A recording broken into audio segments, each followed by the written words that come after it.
안녕하세요. 차이니스토리입니다. 짝퉁이다, 성능이 떨어진다, 고장이 자주 날 것 같다, 연비가 나쁘다 등등 이건 중국산 무기에 대해 우리가 가지고 있는 일반적인 인식입니다. 대표적인 게 아마 전투기에 장착되는 제트 엔진일 겁니다. 오늘은 그 중국산 제트 엔진에 대해 다룰 건데요. 지난해 중국 온라인에는 승풍항공이라는 아이디의 항공 전문가가 쓴 글이 하나 올라왔었습니다. 중국산 엔진 성능이 떨어지는 건 사실이고 이걸 해결하기 위해서는 여러 가지 복합적인 문제를 해결해야 한다고 결론을 내는데요. 이 자국산 무기에 관한 문제점을 스스로 드러낸다는 건 더구나 이런 예민한 성격의 글이 중국 내 포털과 SNS를 통해서 제약받지 않고 확산되었다는 건 이제 이 분야에서 중국도 어느 정도 이해할 만한 성과를 냈다고도 유추해 볼 수 있습니다.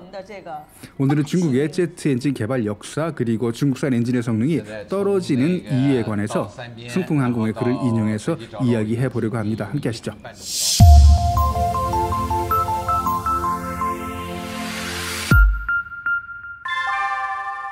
1950년대 초반 소련 엔진을 카피한 HSO 엔진을 개발하면서 중국의 항공산업이 시작됐습니다. 21세기 들어서는 WP-14 쿨론 엔진을 만들었고요. 그리고 2005년에는 중국 최초의 터보팬 엔진인 WS-10을 개발해냈습니다. 그리고 민간용으로는 2011년 샤프란의 립 엔진을 벤치마킹해서 만든 CJ-1000A 엔진을 만들었습니다. 이렇게 중국 엔진들은 대부분 러시아제 엔진을 라이센스 혹은 불법 카피하는 방식으로 제작, 발전해 왔고 그 결과물이 중국 5세대 전투기인 J-20에 탑재된 WS-10B 엔진이었습니다. 성능과 안정성 면에서는 미국이나 러시아제 엔진에 비해서 당연히 성능 차이가 있었던 엔진이었는데요. 그래도 중국은 지속해서 끈질기게 업그레이드해 왔고요. 그 결과물인 WS-13, WS-15 그리고 WS-20 엔진을 개발해서 순차적으로 지금 러시아산 엔진을 대체하고 있습니다.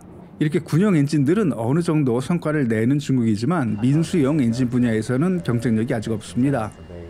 작년에 공개된 중국의 중형 여객기 C919에도 원래 탑재 예정이었던 CJ-1000A 대신에 미국 프랑스 합작객인 샤프란의 립 엔진이 탑재되었다는 것만 봐도 이 민수용 엔진은 군용 엔진과는 다르게 연료 효율은 물론 안정성 그리고 가격 경쟁력 면에서도 서방 기업들과 경쟁해야 하기 때문입니다.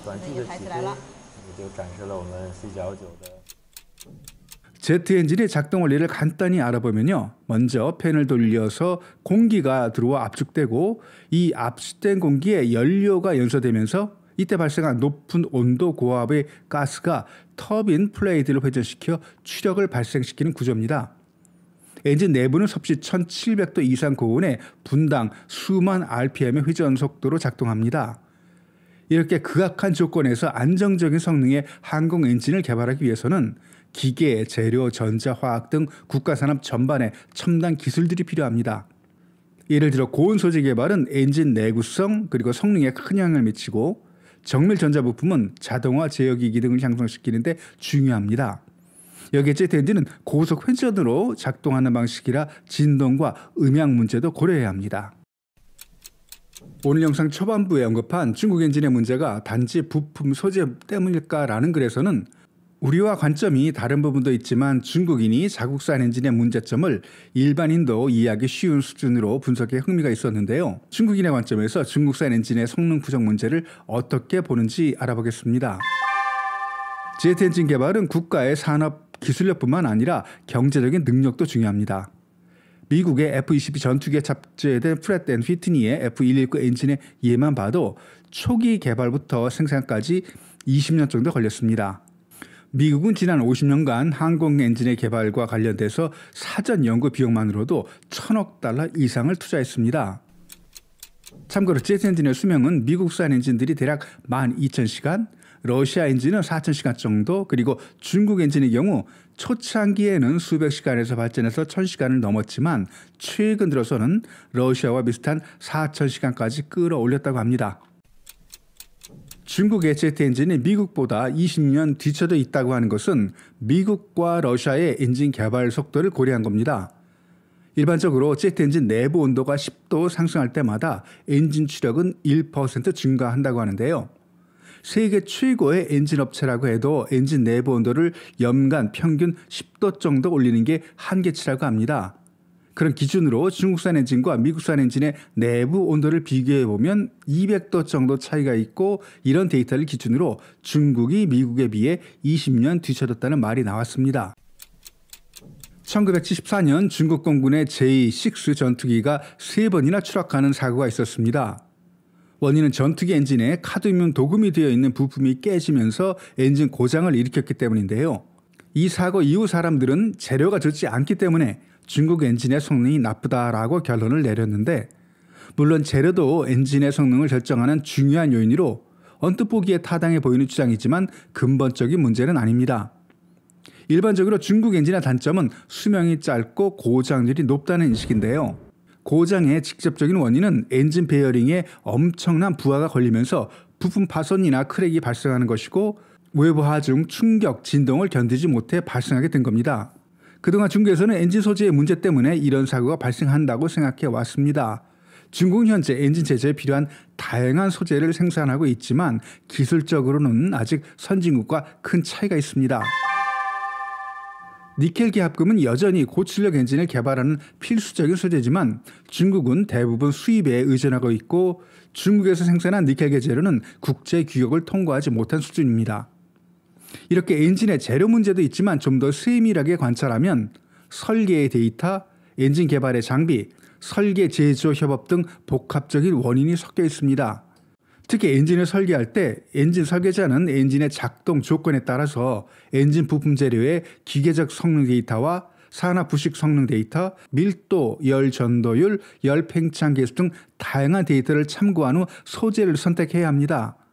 하지만 중국은 엔진 제작에 필요한 이런 데이터를 충분히 확보하지 못한 상황이고, 기존의 소재 관련 데이터도 신뢰를 담보할 수 없었던 자료들이라 엔진 개발에 큰 어려움을 겪어왔습니다. 여기에 서방에서는 20세기 초부터 엔진을 개발해 오면서 풍부한 설계 경험과 다양한 개발 노하우가 축적된 반면, 미국에 비해서 50년이나 늦게 출발한 중국의 엔진 개발은 개발 기간도 짧고 검증 플랫폼도 소규모로 미국에 비해 한계가 명확해 새로운 엔진을 개발하거나 실험할 때 어려움이 있었습니다. 여기에 설계와 제조사 사이 제대로 된 협력이 이루어지지 않아서 프로토타입 엔진 개발에서도 설계 요구사항을 충족하지 못하는 경우가 대부분이었습니다. 이런 문제들을 해결하기 위해서는 소재 개발, 엔진 설계뿐만 아니라 프로토타입 제작, 시스템 통합, 인터페이스 관리 검증 등 전방위적인 발전이 이루어져야 합니다. 글의 끝에 러시아의 예를 든 건 물론 러시아인들의 장인 정신을 높게 평가하는 것도 있지만, 중국의 부처간 주도권 싸움, 그리고 지역 우선주의 등이 중국 엔진의 발전의 장애물이라고 저자는 생각하는 것 같습니다. 작년부터 중국 국영 언론에서는 자국산 엔진이 러시아산 엔진을 대체 항공전력이 업그레이드되고 있다는 기사들이 많이 늘어났습니다.